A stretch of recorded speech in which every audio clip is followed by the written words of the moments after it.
Hey VC, how you doing? This is Christian down here in Santiago, Chile. A couple of days ago, our good friend George G's Realm of Rock did a video and when he talked and about 20 songs that can be categorized as power ballads, not the sappy ones, not the those not so good, not those that after first hit the band had many records labels started to almost impose or mandatory that that's bands have to put a ballad so they could sell more records, get more attention and traction on radios or MTV with the videos and all those things that happened in the mid 80s and early and in the 90s with those well those very sappy ballads like Carrie of Europe, or the first thing I ever heard from Guns N' Roses it was Sweet Child O' Mine. I didn't like that song at all, or even some ballads from Poison. The first thing, Every Rose, and that's kind of sappy, or what else? Even that kind of stuff that's not so good. On the other hand, you have really cool ones like the ones that George showed, like Doggens, Alone Again, or I Remember You of Skid Row. So I decided to do a kind of quick response to George's idea. I already shared some of my thoughts with George, but I decided to do a video so you can maybe check these songs. Maybe they are savvy, maybe they are good power ballads, or maybe you can pick up some more good stuff to show and share with the rest of us. He showed 20, I think I have 10 or 11, I'm not sure. So let's start with this band. This is maybe a band you don't think about when you put this subject to discuss about ballads, power ballads, but it's accept.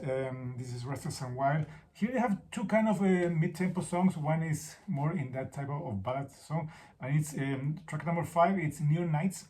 That's a really good one. And if you don't think about Udo singing this kind of song, but you know what, he does a really good job, and the guitar solo also in this one is really great. So there goes one accept with Neon Nights. The next one is one of my favorite bands. This is from Barón Rojo. This is a compilation, 20 songs, no, 24 songs they have. Here the song I'm going to talk about is, where it is. Yes, there it is. Siempre estás allí, or it can be translated, you are always there. It's not about a love song or things like that.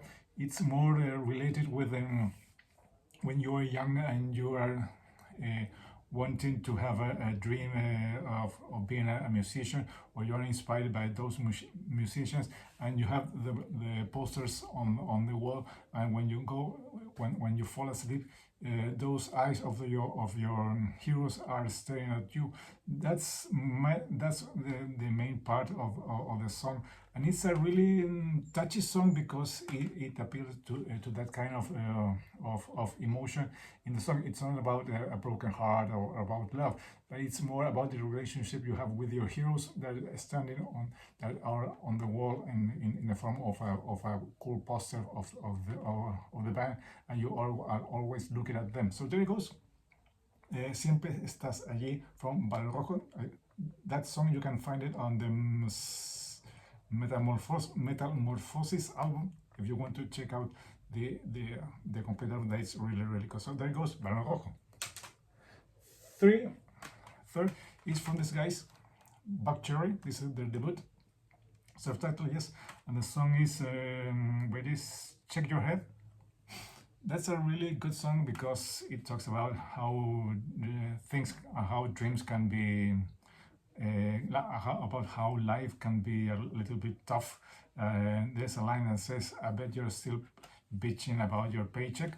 That's a really good line, and tells about how many times we have the feeling that life is it's too tough, it's too hard to keep going.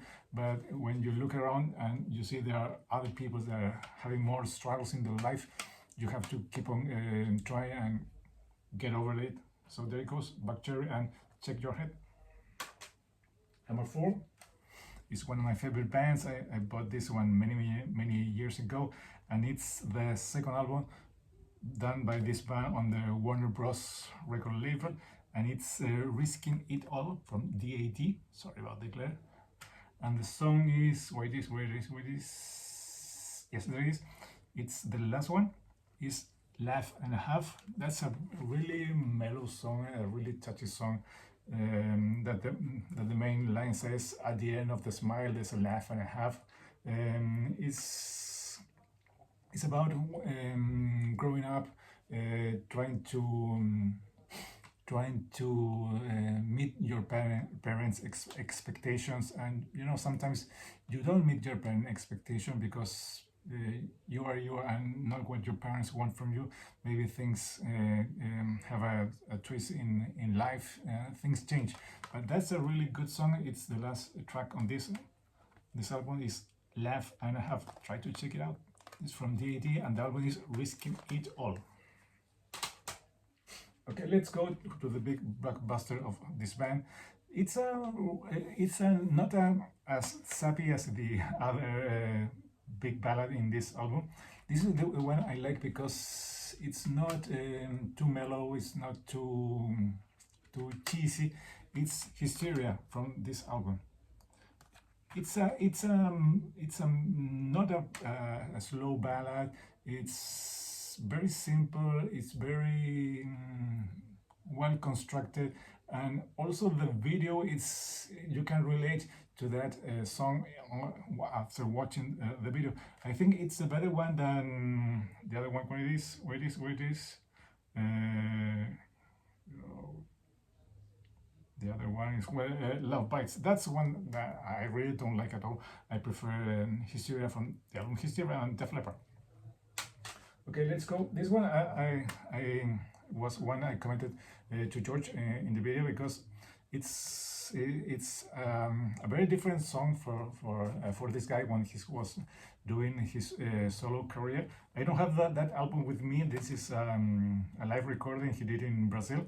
It's Bruce Dickinson and Scream For Me Brazil, and the song is, of course, is Tears of a Dragon. That's a great song, very well constructed. It grows, and musically speaking, and to break on a very cool guitar solo done by Gus G and maybe as Gus G, Roy Z and Adrian Smith. I don't know which one. No, that was done by Roy Z, if I'm correct. Please correct me if I'm wrong, but that's a really good power ballad, a really memorable song done by Bruce Dickinson. He tried to replicate that later with Maiden doing Wasting Love, but no, ballads and Maiden, that's not a sentence, not two words that I want to hear in one sentence. But I think he did a really good job. Tears of a Dragon by Bruce Dickinson. Next is from I think the best album this band had put together in the late 80s, 86 if I'm correct, or 87. Yes. No, 89 also. And it's The Cult, and Edie Ciao Baby. That's a great song, a very powerful ballad, and I think Ian Astbury's voice is top notch doing this song. It's a very meaningful song about Edie, and the word ciao, it's Italian for hello. It's a great song. If you don't know that song, if you want to check a really cool power ballad done by The Cult, please check this one out. Edie Ciao Baby from Sonic Temple. Okay, let's go with Halloween. Now, when you think about Halloween, you realize they are power metal. They created the side power metal, but on this album they have a great one that is very well constructed, very well written, and it's a tale that wasn't right. Of course, that's not a song related to love, something like that, but it's also another great song. And you want to expect a band like Halloween, sorry about the glare again, doing a power ballad, but I think that's a great one. So there it goes, from Keeper of the Seven Keys Part 1, A Tale That Wasn't Right. Next one. And this one is from Euthanasia, and it's Megadeth with the song À tout le monde, à tous mes amis, je vous partais, je suis parti. That's a great song. Mustaine, you can say that when he wants to write good songs and put his heart and soul to this kind of stuff, he can do some great stuff. And I think that's one of the best things he ever did. He did in this album, because it completely wrote a song out of the box. Of course, you can tell that he did it many years ago with a song that he dedicated to Cliff Burton back then. But this is one of his finest moments, singing out live à tout le monde, à tous mes amis. So there it goes, Megadeth with À tout le monde. Two more to go, and this is the band that I think they have done the best kind of power ballads throughout their career. Unfortunately, they have done, I think, too many. One is really hideous. I cannot listen to it again because it's too corny, too cheesy. I don't think it has aged well. Mostly because of the lyric content. It's an okay song, but this one I like very much. Let me see where it is.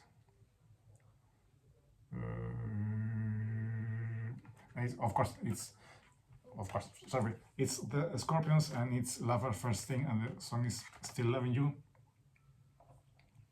I think that's one of the blueprints for a power ballad. I think many bands try to replicate what they have done in this album, and they did it over and over and over again. But again, this is when you want to learn about how to do a power ballad, you have to put any Scorpions album, and you can find a really cool power ballad, a really good song, and you can go wrong with Scorpions, and in this case, Still Loving You. And the last one is George showed this band, but with their first album. I'm going to talk about their second album, Warrant Cherry Pie, and the song I'm going to is I So Red.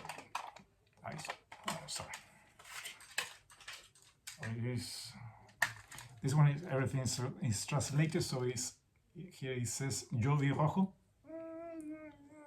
Yeah, that's kind of okay. That is very sad song when you find your girlfriend or your significant other cheating with another person, another guy, and you caught them in the act. And I think that's one situation, or I don't want to be involved or to be a part of it, but to me it's a great song. A really powerful performance by the late Johnny Lane, and also the band did a great job in this one, because that song is a little bit heavier. It's not as the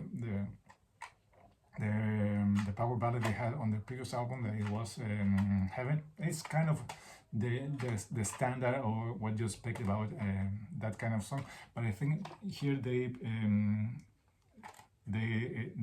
rise up to what the rest of the world was expecting about them, and they did a great job with I So Red by Warrant.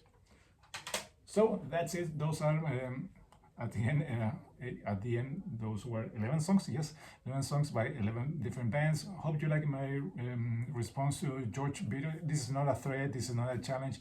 Just a thing I wanted to share with you, and also.